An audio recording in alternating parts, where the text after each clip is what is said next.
Papa Rudes.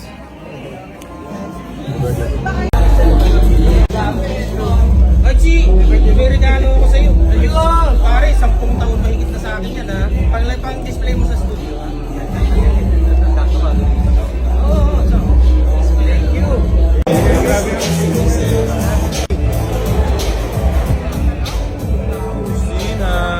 From Transfire.com. Ano? So alam mo din na, alam mo yan, hindi ako nag-mark up dyan ng malaki. At sa tao, once na nakubos na yung 100 pieces, i-release ko siya. Kaya kahit late night kami, nirelease ko na kasi naubos na po talaga siya eh.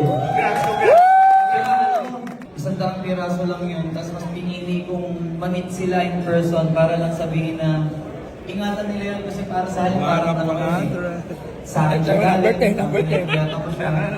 Kailangan pakinisip ko sa kanila, ingatan nila. Si Boss Toyo nga, may bumibili 1 million daw, hindi binibenta eh. Totoo yan. Pero syempre, kung bakit na-sold out agad yun na mabilis dahil nagkaroon ako ng platform na TV Star 5 also. Ayan, sa'yo. Maraming salamat.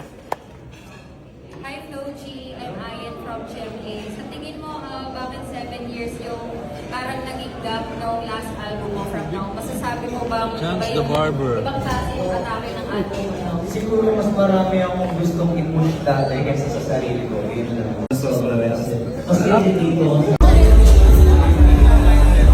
Ay, wala pa pala? Wala pa.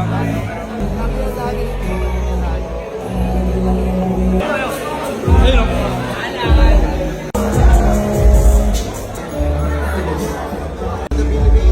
Papabayang ko na yun ngayon, after 2 mo na ako yan. Logi, ito, pag-birthday ko sa iyo.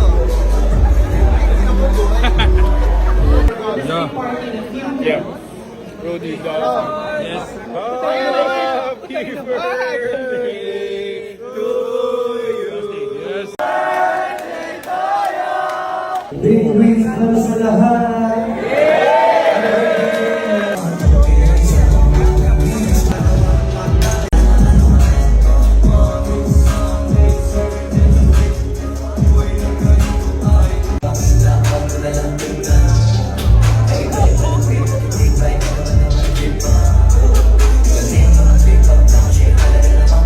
Ako na magsasabing mga nagpapayos ko. Never, talagang lagi ko na tinotodo. Bago kumakas sa ganitong level, kami na sa pagkasunod.